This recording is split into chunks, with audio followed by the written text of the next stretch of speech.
이제 내일 모레 이번 주 수요일이면 성탄절입니다. 여러분 성탄절하면 여러분 어떤 생각이 드십니까? 나름대로 이런저런 성탄절에 대한 추억들이 있으리라고 생각이 드는데 저는 성탄절하면 군대 생활이 기억이 납니다. 제가 군대 보통 저는 이제 일방방 보병병과로 군대 가서 군 생활을 했는데 이등병 때부터 교회를 좀 열심히 다녔어요. 열심히 매주일마다 빠지지 않고 다니다 보니까 제 앞에 있었던 이제 저희 대대 군종병이 병장으로 제대하고 나가면서 그 당시에 이제 군종병들은 대대 군종병 정도 되면 우리 사회에서 신학교 다니던 그런 신학생들이 주로 이제 군종병과를 받고 와서 군종병 활동을 했는데 저희 대대에는 이제 그런 그 군종병 병과를 받고 온 사람이 없었어요.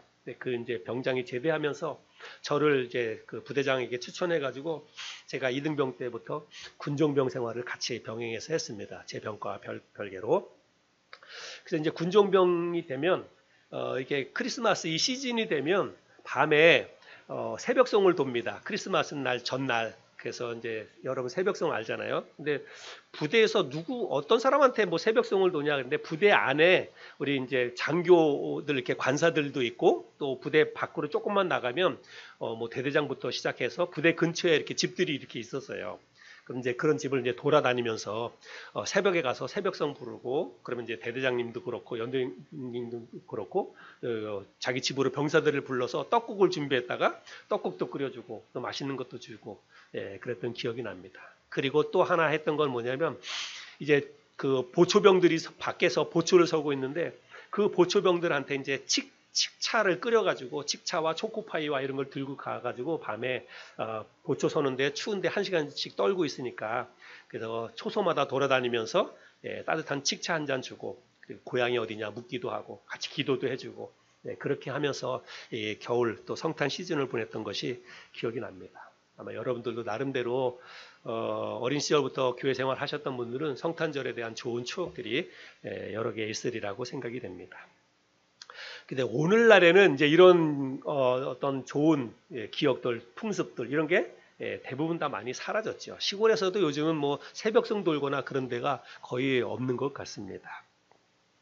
오늘날 대부분의 사람들은 성탄절이 되어도 별로 느낌이 없습니다. 별로 감각이 없습니다. 그냥 성탄절은 교회 다니는 사람들이 자기네들끼리 모여서 이제 기쁘게 뭐 예배드리고 뭐 이런저런 행사도 하고 그런 날 정도로 생각하고 교회 안 다니는 사람들은 나와는 아무 상관없는 그냥 하나의 그냥 공휴일 그렇게만 생각을 하는 것 같습니다. 오늘은 우리 성경 속에서 아주 대조적으로 성탄을 맞이한 두 종류의 사람을 좀 살펴보기를 원합니다. 그래서 이런 그 사람들을 살펴보면서 우리는 과연 어떠한 마음으로 성탄절을 맞이해야 하는지 우리의 마음에 대해서 함께 좀 나눠보기를 원합니다. 성경에 예수님의 탄생에 관한 그런 기록은 사실 그렇게 많지 않습니다. 예수님의 탄생은 사실 엄청난 사건이잖아요.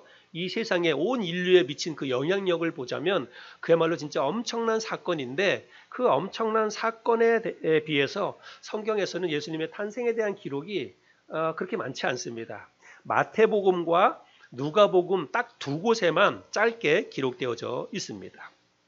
그리고 그곳 말씀을 자세히 읽어봐도 예수님이 정확하게 언제 탄생했는지에 대해서는 우리가 잘 알 수가 없습니다. 그나마 다행스러운 것은 대략적으로나마 예수님의 탄생 그 시기를 역사적인 그 시기를 가늠해 볼 수 있다는 거예요. 그게 바로 오늘 본문 말씀입니다. 우리가 읽었던 오늘 본문 말씀인데 특별히 1절 말씀을 볼까요? 다시 한번 같이 한번 읽어보겠습니다. 1절 시작.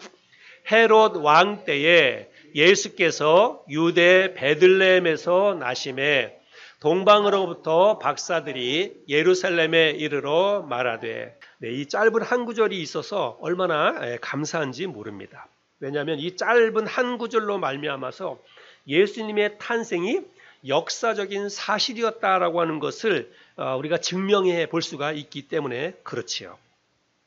우리가 성경을 읽다 보면 헤롯이라고 하는 이 사람의 이름을 우리가 여러 곳에서 볼 수가 있습니다. 그런데 마태복음 2장 오늘 본문 말씀에 나오는 이 헤롯을 제외하고 다른 곳에 나오는 헤롯은 오늘 본문에 등장하는 이 헤롯의 아들이거나 혹은 손자들이거나 똑같이 헤롯이라고 하는 이름이 붙여졌긴 하지만 다 같은 사람이 아니라는 거예요. 예, 그래서 이제 애굽의 바로 왕도 바로라고 하는 사람이 그냥 바로 왕 하면 우리는 그냥 그 한 사람만 생각하는데 그렇지 않아요. 헤롯도 헤롯 왕 하면 그 헤롯 왕이 한 사람, 그 사람의 이름이라고 생각할 수 있는데 그렇지 않다는 거예요. 그래서 성경에 헤롯이라고 하는 그 사람의 이름이 여기저기 많이 등장하는데 오늘 읽었던 이 본문 말씀에 등장하는 헤롯 왕 이외에 다른 그 헤롯은 헤롯 왕의 아들이거나 혹은 손자였다라고 하는 것을 일단 기억할 필요가 있습니다. 그래서 이 헤롯 왕가는 예수님 탄생 55년, BC 55년부터 AD 93년까지 그러니까 한 150년 동안 이어진 왕조라고 보시면 돼요. 우리나라 뭐 이씨 왕조 이렇게 하는 것처럼 헤롯 왕조, 예, 그거를 생각하면 됩니다. 그래서 한 150년간 이어진 헤롯 왕조를 이제 그 헤롯 왕가라고 이렇게 표현을 한다는 거예요.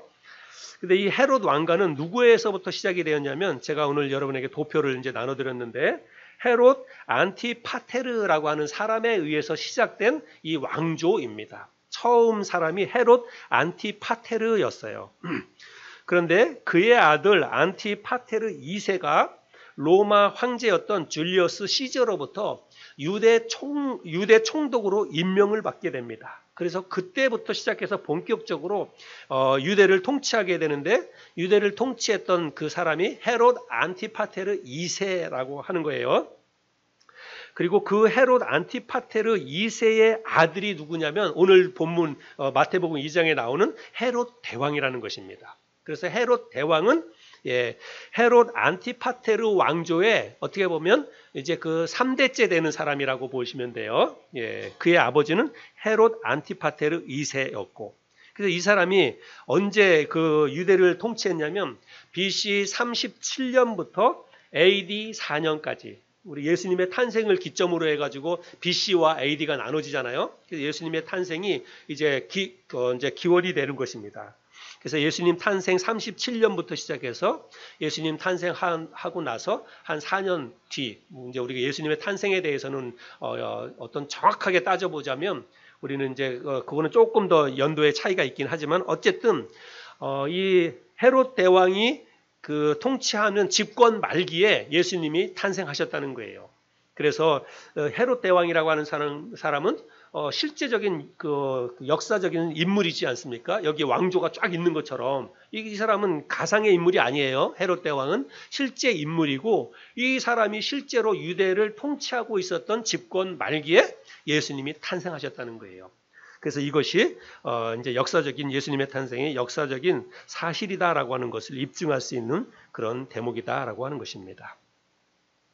오늘 이 본문에 보면 이 예수님의 탄생을 축하하기 위해서 먼 거리를 마다하지 않고 달려온 몇몇 사람을 소개하고 있습니다. 이 사람들이 동방으로부터 왔다 이렇게 말하고 있죠. 동방으로부터 박사들이 예루살렘에 이르러 이렇게 이야기하고 있습니다. 그래서 예수님의 탄생을 직접 와서 축하하고 경배했던 몇몇 사람들도 실제적인 인물이고 이 사람들도 있었는데 이 사람들이 어디에서부터 왔냐면 동방에서부터 왔다 이렇게 표현하고 있습니다. 그래서 이제 동방이 어딘가에 대해서는 의견이 좀 분분하기도 한데 우리나라를 여러분 예전부터 우리나라를 뭐라고 표현했습니까? 동방예의지구. 그래서 동방이 혹시 우리나라 사람이 아닌가 이렇게 생각할 수 있는데 그건 아니에요. 우리나라도 동방예의지국이라고 해서 동쪽에 있는 나라로 우리가 이야기하기도 하는데 여기서 말하는 동방은 유대의 동쪽, 예루살렘의 동쪽 나라를 이야기하는 것입니다. 그래서 이스라엘 나라도 우리나라처럼 남북으로 길게 이렇게 형성된 나라인데 남북으로 길게 돼 있는 동쪽에 있는 나라에서 왔다라고 하는 거예요. 그래서 나중에 이제 확인을 하면 되겠지만 이 동방은 어디냐면 그 당시로 보자면 페르시아를 이야기하고 있습니다. 페르시아. 오늘날로 보자면 페르시아가 오늘날로 보자면 어디냐면 이란이에요. 이란. 이란에서부터 이란 지역에 있는 그 지역에 있었던 사람들이 예루살렘, 이스라엘의 예루살렘까지 왔다. 여러분들이 일단 지리적으로는 그렇게 이해를 하시면 됩니다. 이 당시에는 페르시아였고 그 전에는 여기가 바벨론이라고 하는 나라가 바벨론이라고 하는 제국이 다스리고 있었던 그 지역입니다. 바벨론이 아주 유명한 그런 세계적인 강대 제국이었잖아요. 바벨론이 그 땅을 지배하고 있다가 나중에 그 바벨론이 어디에 의해서 무너지냐면 메데 바사 제국에 의해서 무너지게 됩니다. 메데 바사 제국. 그리고 그 메데 바사 제국을 바사가 바로 페르시아거든요. 그 이전에. 그래서 나중에 그 바사가 메데를 합병해가지고 나중에 페르시아 제국을 세우게 됩니다. 그래서 이제 오늘 본문에 등장하는 동방의 이 박사들이 왔을 때에는 페르시아 제국에 있었던 동방의 박사들이 예루살렘을 방문했다라고 하는 것입니다. 그런데 이 페르시아 이 제국에는요, 특별히 그 당시에 천문학이 굉장히 많이 발달을 했다고 합니다. 점성술 천문학. 그래서 여기 박사들이라고 표현하고 있는데 이 박사들도 역시 오늘날 우리들이 알고 있는 그런 박사 아닙니다. 뭐 철학 박사, 인문학 박사 그런 박사들이 아니라 별자리를 연구하고 그것을 근거로 해서 미래를 예측하는 사람들. 우리가 이런 사람들을 뭐라고 보통 얘기하냐면 뭐 천문학자 혹은 점성가들, 점술가 말고 점성가들이라고 우리가 그렇게 이야기를 하지요. 이 사람들이 예수님의 탄생을 확인하기 위해서 이제 예루살렘을 오는데 뭐를 보고 오나요? 이 사람들이 뭘 보고 예루살렘을 오냐면 별을 보고 왔다 이렇게 표현하고 있어요. 2절 말씀을 볼까요? 2절 유대인의 왕으로 나신 이가 어디 계시냐? 우리가 동방에서 그의 별을 보고 그에게 경배하러 왔노라 하니. 그래서 한 별을 보고 그 별을 따라서 예루살렘에 왔다라고 하는 것입니다. 그래서 이 사람들은 별을 관측하고 그 어떤 별의 움직임을 보고서 미래를 예측하거나 어떤 사건을 예측하는 그런 사람들이었다라고 하는 것입니다. 그런데 이제 궁금한 게 좀 있어요. 이 사람들은 지금 지역적으로 보면 어디에서부터 왔습니까? 이 사람들은 동방에서 왔어요. 페르시아에서. 이 페르시아는 유대 나라, 유대가 아니잖아요. 그러니까 아마도 이 사람들은 유대인이 아닐 가능성이 훨씬 많습니다.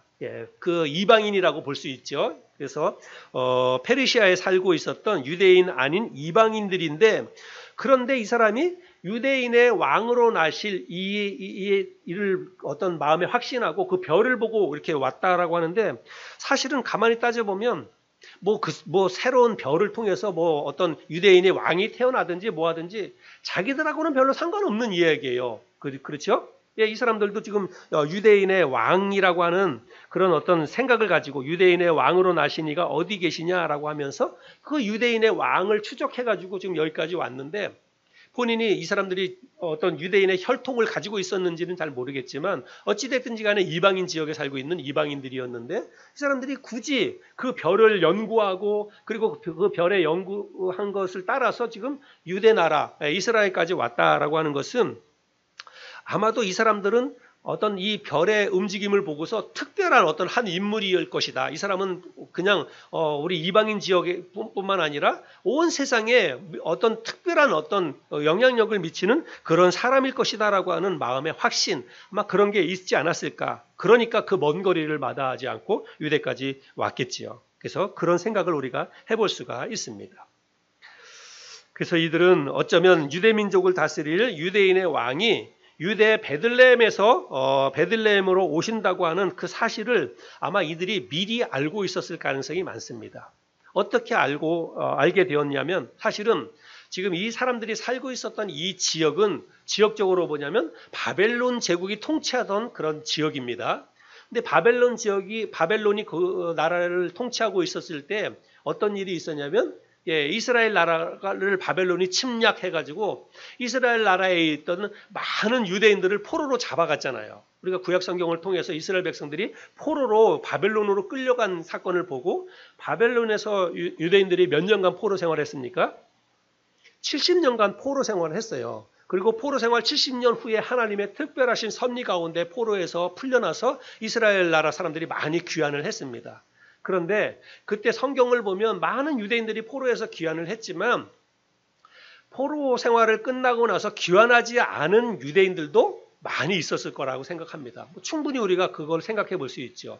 남이 나라에 가가지고 정착해서 살고 또 그때 그 바벨론에서 정착해서 살 때는 어떤 고위 관직에 이르렀던 그런 사람들도 많이 있었어요. 뭐 느헤미야 같은 사람도 그렇고 에스더는 심지어는 왕비까지 되지 않았습니까? 그러니까 이미 그 바벨론에서 터를 받고 그다음에 어떤 삶의 기반을 누렸던 그런 사람들은 그 자기네 나라라고 하지만 이미 쑥대밭이 되었고 돌아가봤자 희망이 없는 나라일 수 있어요. 그러니까 안 돌아가려고 했던 사람들도 아마 많이 있었을 것이고 실제로 돌아오지 않았던 그래서 그 바벨론 지역에 정착해서 살고 있었던 그런 유대인들도 많이 있었을 거라고 하는 것입니다. 아마도 그런 사람들을 통해서 유대인들은 사실은 어떤 삶의 뿌리가 뭐냐면 여호와 하나님에 대한 신앙이잖아요. 그들은 어디를 가나 그 신앙을 버리지 않아요. 그래서 물론 포로로 붙잡혀 가서 삶이 어려워졌지만 그들의 신앙만큼은 버리지 않았습니다. 그래서 그곳에서 신앙을 지키고 살다가 사람들에게 영향력을 미치는 거죠. 그 바벨론 지역에 있는 사람들에게. 그래서 아마도 이 동방에서부터 온 박사들도 거기에 남겨져 있던 유대인들을 통해서 하나님의 말씀을 들었을 것이고 접했을 것이고 그리고 그것에 대해서 관심을 갖고 이스라엘 백성들이 믿고 섬기는 하나님이 진짜 참 신이구나라고 하는 생각을 가지고 그 신의 경전인 율법을 공부하고 구약 성경을 공부하면서 그래서 구약 성경에 예언되어진 이제 이 유대인의 왕으로 이 땅에 메시아를 하나님이 보내실 것이고 그를 통해서 유대 민족을 다시 회복시켜 주시고 전 세상을 구원해 주실 것이라고 하는 그 구약 성경의 말씀을 이 동방의 박사들이 읽었을 것이라는 것입니다. 그 말씀을 읽으면서 아마도 이들이 확신을 갖고 그래 이제 하나님께서 언젠가 이 땅을 구원할 유대인들을 구원하기 위해서 어떤 한 인물을 보내주실 텐데 그 인물이 이 땅에 올 때는 분명히 하늘에 어떤 징조가 있을 것이다. 그와 같은 일은 너무나 큰 일이기 때문에 하나님께서 분명히 미리 어떤 징조를 보여주실 것인데 별을 통해서 보내주실 것이다. 아마 이 사람들은 그렇게 생각을 했던 것 같습니다. 그 당시 고대 사회에는 이 페르시아 지역뿐만이 아니라 유대인들도요. 사람이 태어나면 각자 자기의 하늘에 별이 하나씩 있다 이렇게 생각을 했다는 거예요. 여러분 우리나라 뭐 노래에도 그런 거 있지 않습니까? 옛날에 저 별은 너의 별, 저 별은 나의 별 그런 노래 있잖아요. 그죠? 그래서 어떤 별들이 그냥 뭐 우리가 뭐 노래 가사 이렇게 노래에서 그렇게 이제 정해놓고 남녀간의 사랑을 이야기하기도 하고 그랬지만 이 당시에 고대 사회에서는 사람들이 각자 사람 한 사람이 그 사람의 별이 다 하늘에 있다 이렇게 생각을 했다는 것입니다. 근데 뭐 일반적인 사람은 그렇지 않아도 어떤 특별한 인물에 대해서는 별을 연구하면 그 사람의 어떤 앞으로에 일어나는 일들에 대해서 예측해 볼 수 있었다라고 생각해서 그래서 천문학이라든지 이 점성 학문이 많이 발달을 했다는 것입니다. 그래서 동방에서 온 이 사람들은 특별히 구약 성경을 계속해서 읽다 보니까 하나님이 구약에 있는 선지자를 통해서 장차 이스라엘 민족을 구원하기 위해서 새로운 메시아를 보내주실 것이다라고 하는 그 성경 말씀을 읽었는데 이 사람들은 그 말씀을 그냥 흘려듣지 않았어요. 이게 정말 놀라운 앞으로 일어날 이 세상을 변화시킬 가장 중요한 일이구나라고 생각하고 그때부터 시작해서 그 인물을 연구하다가 나중에 이제 그 인물과 연관되는 한 별을 관측하게 되고 그 별의 움직임을 따라서 지금 예루살렘에 왔다는 것입니다. 이 사람들이 보았던 성경, 구약 성경, 선지자를 통해서 예언했던 말씀은 미가서 5장 2절 말씀이에요. 오늘 우리가 본문 말씀에서 2장 6절, 마태복음 2장 6절 말씀을 읽었는데 마태복음 2장 6절 말씀이 바로 미가서 5장 2절 말씀인 것입니다. 미가서 5장 2절 말씀 볼까요? 같이 한번 읽어보겠습니다. 시작. 베들레헴 에브라다야 너는 유다 족속 중에 작을지라도 이스라엘을 다스릴 자가 내게서 내게로 나올 것이라. 그의 근본은 상고에 영원에 있느니라. 그래서 유다 베들레헴에서 이스라엘을 다스릴 자가 나오겠다라고 하나님께서 미가 선지자를 통해서 예언해 주셨어요. 미가 선지자는 예수님이 이 땅에 태어나기 약 한 700년, 800년 전에 있던 분입니다.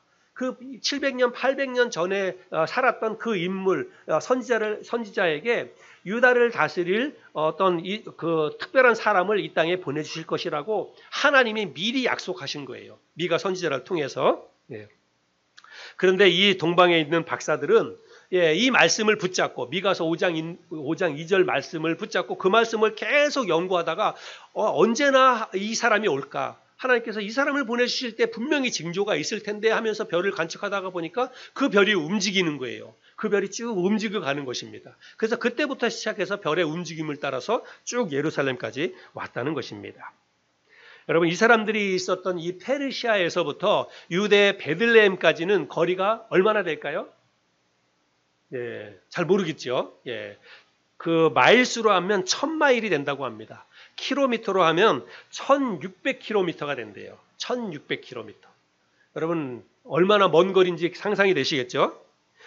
이스라엘 백성들이 그 먼 거리까지 포로로 끌려갔다가 거기에서부터 나중에 이제 귀환하는데 성경을 읽다가 보면 대략적인 시간이 계산이 됩니다. 포로에서 귀환해서 예루살렘까지 돌아오는데 적어도 한 넉 달이 걸렸다고 그래요. 넉 달. 여러분, 왜 안 그렇겠어요? 그죠? 1600km라고 하면 뭐 쉬지 않고 계속 걸어가도 서너 달은 좋게 걸리는 것이지요. 그런데 이 동방에 있는 이 박사들이 자기 민족과는 상관도 없지만 이 먼 거리를 이 사람들이 왔다는 거예요. 근데 여러분, 그냥 우리가 이걸 단순히 생각하면 안 됩니다. 1600km 먼 거리를 이 사람들이 한 넉 달간에 걸쳐서 왔다는 것은요, 자기의 생사를 거는 거예요. 그 기간 동안 오는 동안에 여러분 어떤 일이 있을지 어떻게 합니까? 도적대를 만날 수도 있고 또 질병에 걸릴 수도 있고 뭐 겨울에 추위에 또 정말 어떤 일이 생길지도 모르고, 그러니까 이 사람들은요 자기의 어떤 생명을 걸고 그 일이 귀하다고 생각해서 지금 예루살렘까지 왔다는 것입니다. 그래서 이 사람들은 새로 태어날 어떤 한 아기가 유대인의 왕으로 하나님이 보내신 사람이다라고 하는 것을 이 사람들은 마음속에 그렇게 확신을 했었다는 이야기이죠. 그래서 이 사람들이 와서 그 아기를 경배하기 위해서 먼 거리를 와서 실제로 그 아기를 찾았을 때 어떻게 합니까? 11절 말씀해 보면, 오늘 본문 말씀 11절, 집에 들어가 아기와 그의 어머니 마리아가 함께 있는 것을 보고 엎드려 아기께 경배하고 보배압을 열어 황금과 유향과 모략을 예물로 드리니라. 그래서 동방에서 온 이 박사들이 와서 직접 이제 아기를 찾아서 만나가지고 가서 자기들이 가지고 왔던 예물을 바쳤다, 이렇게 이야기를 하고 있습니다. 여러분, 동방 박사들이 몇 명일까요? 네? 3명. 우리가 보통 동방 박사 3사람, 이제 뭐 찬송가에도 있고 동방 박사는 3사람이다, 그렇게 이야기를 합니다. 근데 이렇게 왜 우리가 동방 박사를 3사람이라고 단정하냐? 오늘 본문 말씀에서 보면 3사람이라고 하는 말이 있나요? 동방으로부터 박사들이 예루살렘에 이르러 이렇게 얘기하고 3사람이라고 하는 말은 성경 어디에도 없어요. 근데 찬송가에도 동방 박사 3사람이라고 그러고, 그 다음에 여러분 그림을 좀 한번 볼까요? 그림에 보면 저런 그림이 항상 많이 나와요. 크리스마스 카드에도 나오고. 또 보여주세요. 동방박사 3사람이 아기 예수께 예물을 드리는 그런 장면들이 나옵니다. 근데 꼭 3사람이라고 이야기 나오는데 여러분, 성경적인 근거 없습니다. 성경에 동방박사 3사람이라고 하는 말은 없어요. 아마도 이 먼 거리를 위험을 감수하고 왔을 때는요, 이보다 훨씬 많은 사람이었을 것입니다. 많은 인력을 대동해서 많은 사람들이 함께 왔을 것이다, 이렇게 생각을 합니다. 근데 왜 3사람이라고 하면 여기 지금 예물을 드린 게 황금과 유향과 모략이에요. 그러니까 그 예물이 3가지 등장하기 때문에 한 사람이 하나씩 드렸을 것이다 라고 생각해서 이렇게 얘기하는 거예요. 여러분, 그러니까 우리가 또 성경을 해석하거나 이런 게 사실은 정말 우리가 어떤 성경적인 근거를 가지고 해야 되는데 그렇지 못한 경우가 많이 있을 수 있겠다, 이런 생각을 해보게 됩니다. 그건 뭐 중요한 건 아닙니다. 동방 박사들의 근데 이 출현이 유대 사회를 그야말로 발칵 뒤집어 놨습니다. 왜 유대 사회를 발칵 뒤집어 놨을까요? 이것은 동방 박사들이 와서 한 말 때문에 그래요. 그들이 뭐라고 이야기를 했냐면 2절 말씀해 보면 유대인의 왕으로 나신 이가 어디 계시냐? 우리가 동방에서 그의 별을 보고 그에게 경배하러 왔노라 하니, 이 말 때문에 유대 사회가 발칵 뒤집어졌다는 거예요. 여러분, 그 당시에 유대인의 왕은 누구예요? 헤롯이에요. 헤롯이 당연히 그 나라를 통치하고 있고 왕으로 지금 집권을 하고 있습니다. 그런데 이 동방에서 전혀 알지도 못하는 사람들이 이 사람들의 어떤 외모를 보면 그 예사롭지 않은 거예요. 이 사람들은 아마 이제 어떤 옷가지나 이런 것들이 물론 이방인이기 때문에 다르기도 했겠지만 이 사람들은 아마 뭐 어떤 경제적인 그런 면에 있어서도 많은 사절단을 이끌고 아마 그렇게 왔으리라고 생각을 합니다.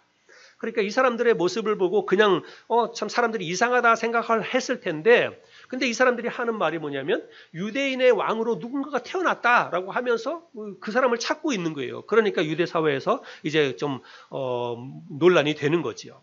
특별히 이 부분에 대해서 신경이 쓰였던 사람은 헤롯 왕입니다. 그래서 헤롯 왕이 자기가 나라를 다스리고 있는데 이 낯선 사람들이 와서 또 다른 왕이 태어났다고 하니까 그래서 이 사람이 헤롯 대왕이 대제사장들과 서기관을 불러서 이제 물어보게 됩니다. 뭐라고 물어보냐면 3절과 4절인데요.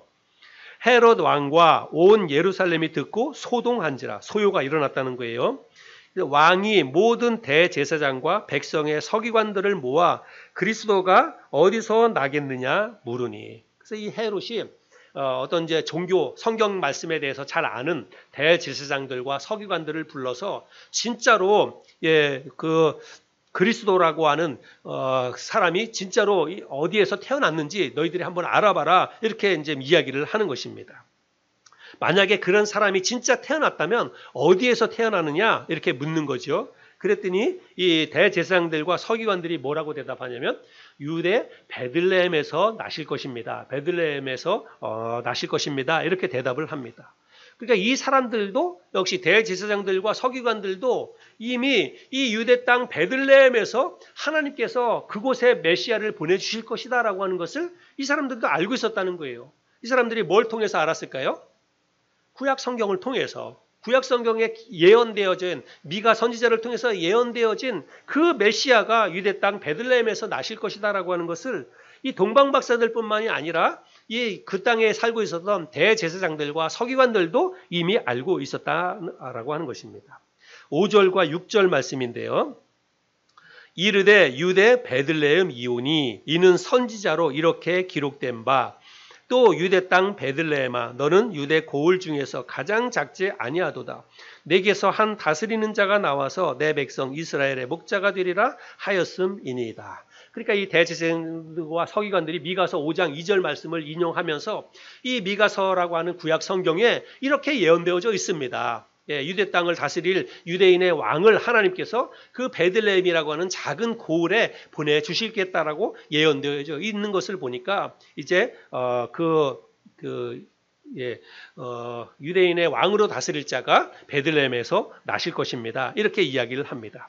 그러니까 그 이야기를 듣고 나서 이제 그 헤롯 대왕이 뭐라고 이야기하냐면 그러면 실제로 그 왕이 태어났는지 너희들이 한번 가서 한번 봐라. 그렇게 이제 이야기를 합니다. 7절, 8절입니다. 그리고 그러면 나도 가서 경배하겠다. 이렇게 이야기를 해요. 7절, 8절. 이에 헤롯이 가만히 박사들을 불러 별이 나타난 때를 자세히 묻고 베들레헴으로 보내며 이르되 가서 아기에 대하여 자세히 알아보고 찾거든 내게 구하여 나도 가서 그에게 경배하게 하라. 그래서 실제로 그 아기 예수가 태어났는지 한번 너희들이 가서 확인해 봐라. 그래서 진짜로 태어났으면 나한테도 와서 이야기를 해줘라. 나도 가서 그 아기에게 경배하겠다. 그렇게 이야기를 합니다.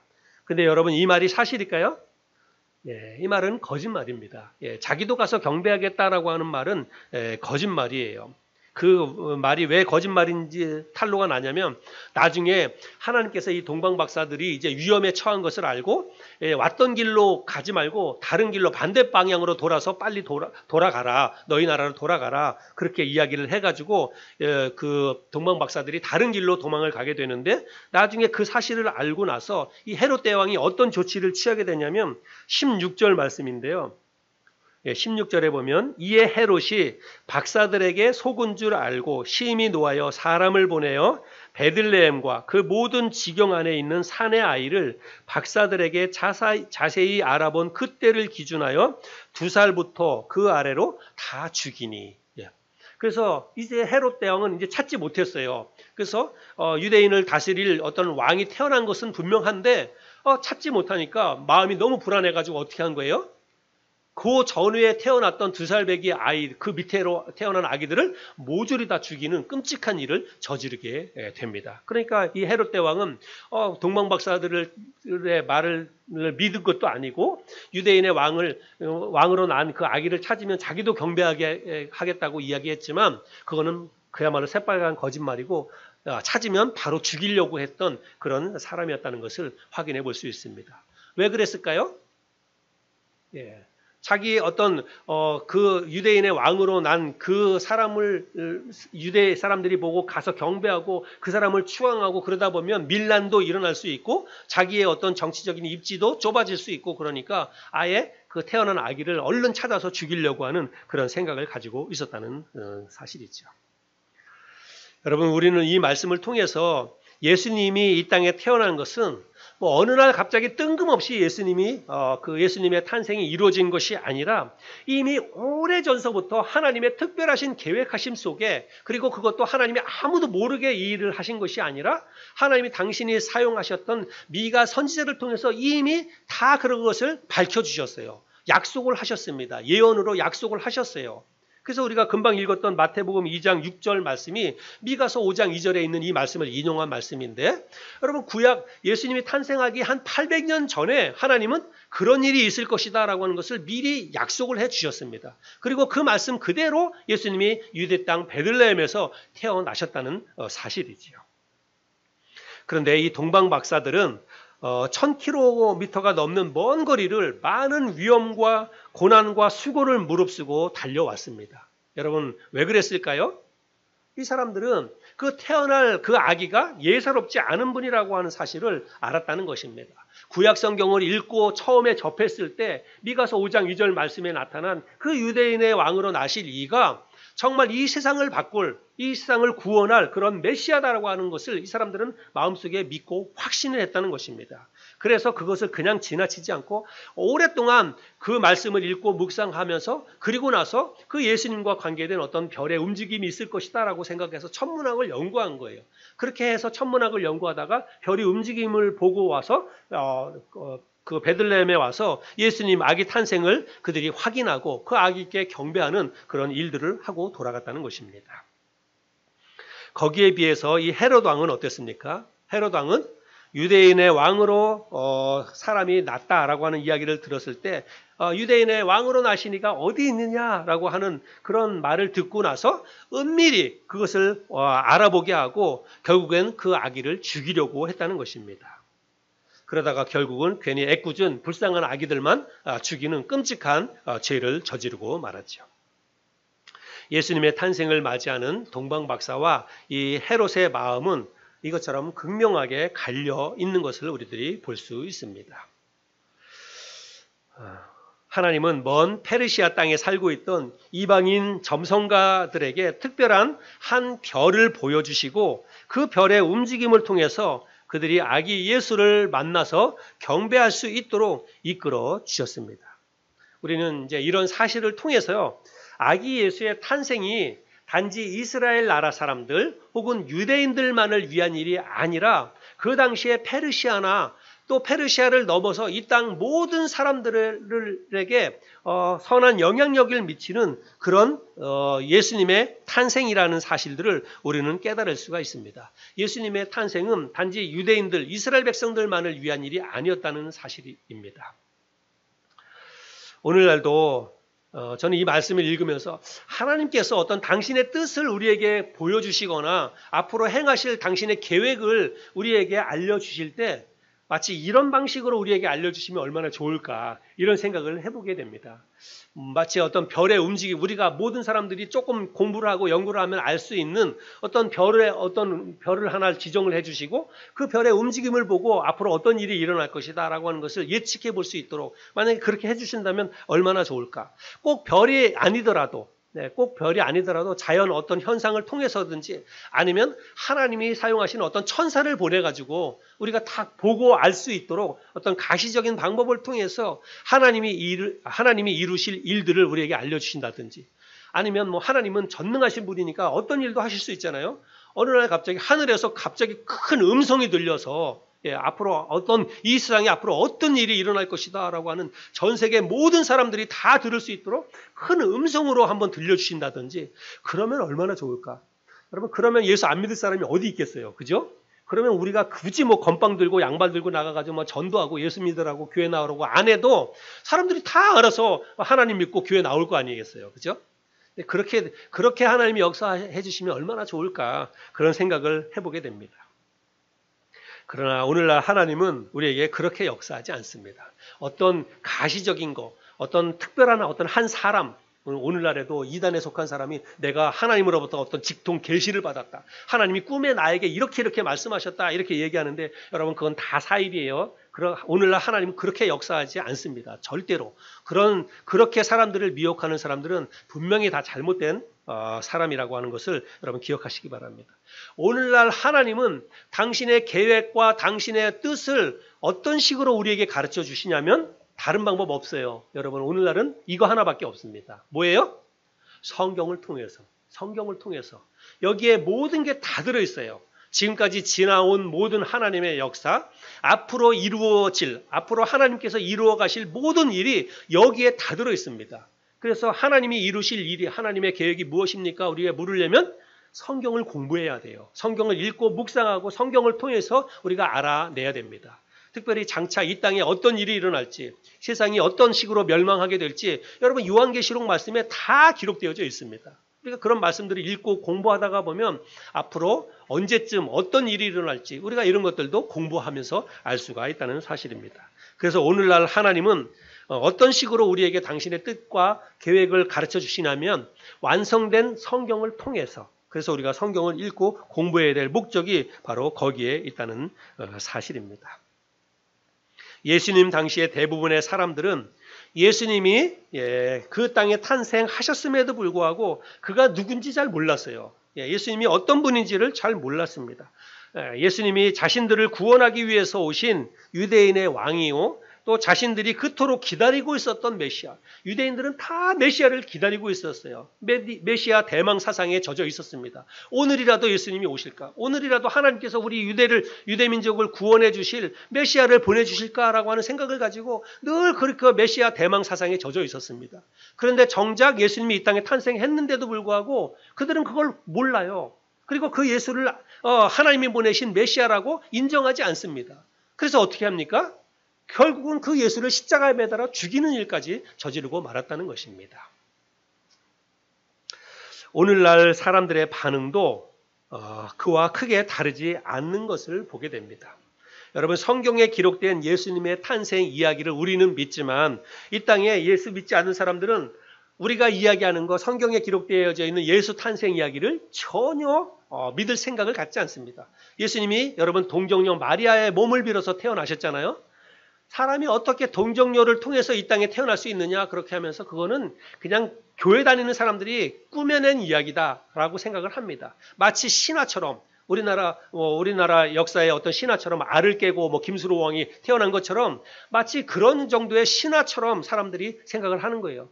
예수 그리스도의 동정녀 탄생을 믿지 않고 설령 예수가 이 땅에 있었다 존재했다 하더라도 예수는 하나님의 아들일 리가 없다. 예수도 역시 우리와 별반 다르지 않은 사람일 뿐이다. 우리보다는 조금 더 착하고 도덕적으로 잘 살고 그랬던 어떤 성인 가운데 한 사람이다. 그 정도로만 생각한다는 것입니다. 예수가 하나님이 보내신 하나님의 아들이시고 인류를 구원하기 위해서 오신 메시아라고 하는 것은 사람들이 믿지 않습니다. 그렇게 받아들이지 않는다는 것이죠. 그러나 여러분 헤롯 왕이 허구의 인물이 아니라 역사적인 실존 인물이고 그가 집권하던 때에 아기 예수님이 탄생하시고 페르시아로부터 점성가들이 와서 그 아기 예수를 경배하고 돌아갔던 것처럼 예수님의 탄생은 역사적인 분명한 사실이라는 것을 우리는 확신해야 됩니다. 그리고 사실은 이 동방박사들뿐만이 아니라 헤롯 왕 자신도 그 아기를 유대인의 왕으로 그도 인정했다는 거예요. 그랬으니까 그가 당시에 태어난 아기를 그 2살 배기 아이들을 산의 아이들을 모두 다 죽인 거 아니겠습니까? 예수님의 탄생을 허구적인 이야기로 생각을 하거나 그런 사람들이 우리 주변에 많이 있지만 여러분 예수님의 탄생은 역사적인 사실입니다. 꼭 성경이 아니더라도 예수님의 탄생은 역사적인 사실이에요. 헤로드 왕이 역사적인 인물이고 그 당시에 있었던 이 동방박사들이 유대 땅에 와서 경배하고 돌아간 이런 모든 일들도 사실은 역사적인 모든 사실이라고 하는 것입니다. 이 동방박사들은 수년간 어쩌면 평생을 이 예수님에 대해서 연구하고 또 별을 연구하고 그래서 결국은 자신들이 바쳤던 그 시간에 대한 보상을 이들이 받았습니다. 먼 거리를 와서 아기 예수의 탄생을 가장 먼저 확인하고 그 아기 예수의 탄생을 기뻐하고 경배했던 그런 영광을 누리는 그런 특권을 누렸지요. 이들이 1000km 이상 되는 그 먼 거리를 정말 몇 달을 거쳐서 또 수많은 위험을 무릅쓰고 이들이 왔던 것은 여러분 이건 확신이 없으면 할 수 없는 거예요. 믿음이 분명했다는 것입니다. 정말로 성경에 기록된 구약 성경에 기록된 유대인의 왕으로 나시리가 분명히 오시는구나. 그것에 대한 믿음의 확신이 있었기 때문에 그 먼 거리를 와서 아기 예수를 경배하고 돌아갔다는 것입니다. 그리고 기쁨으로 예물을 드리고 또 기쁨으로 경배하고 돌아갔다는 것이죠. 우리가 오늘 이 말씀을 통해서 이제 우리가 3일이면 성탄절을 맞이하게 되는데 우리는 과연 어떤 마음으로 성탄절을 우리가 맞이해야 될까? 우리 마음을 한번 정리했으면 좋겠습니다. 우리도 아기 예수의 탄생에 대해서 우리가 예수님 성탄절 하면 예수님 탄생하신 날 그 정도로 이렇게 알고 있는데 여러분 우리는 이것에 대해서 정말 흔들리지 않는 믿음의 확신을 가지고 있어야 됩니다. 그냥 내가 교회 다니기 때문에 그냥 나는 그렇게 믿어. 그게 아니라 우리는 이 성경 말씀을 믿어야 돼요. 성경 말씀에 기록되어져 있는 예수님의 탄생 이야기를 우리가 읽고 공부하고 그러면서 하나님이 약속하신 이 예수님이 동정녀 마리아의 몸을 통해서 이 땅에 오셨구나라고 하는 사실을 의심 없이 믿고 받아들이고 그리고 예수님의 탄생에 대해서 믿고 받아들일 뿐만이 아니라 우리가 또 한 가지 깊이 생각해야 될 것은 그 예수님이 이 땅에 왜 오셨을까? 그 예수님이 이 땅에 오신 그 일이 나와는 어떤 연관이 있는 것인가? 나와는 어떤 상관이 있는 것인가를 생각하면서 성탄절을 맞이해야 된다는 것입니다. 예수님은 이 땅을 구원하기 위해서 하나님이 보내주셨습니다. 이 땅에 있는 모든 사람들이 죄와 사망에 덫에 걸려서 결국은 그 죄와 사망 때문에 인생이 끝나는 것인데 하나님은 죄와 사망에 갇혀있는 인간들을 구원하기 위해서 독생자 예수 그리스도를 이 땅에 보내주셨다는 것입니다. 여러분 우리는 예수님이 나를 죄와 사망으로부터 구원하기 위해서 하나님이 보내주신 메시아다라고 하는 사실을 믿고 그런 마음으로 그런 믿음으로 우리가 예수님의 탄생을 맞이해야 한다는 것입니다. 성경에 기록된 예수님의 탄생 이야기를 우리가 액면 그대로 믿을 뿐만이 아니라 그 예수님이 나를 구원하기 위해서 이 땅에 오셨다는 사실도 믿고 감사한 마음으로 기쁜 마음으로 성탄절을 우리가 맞이할 수 있는 저와 여러분이 될 수 있기를 바랍니다.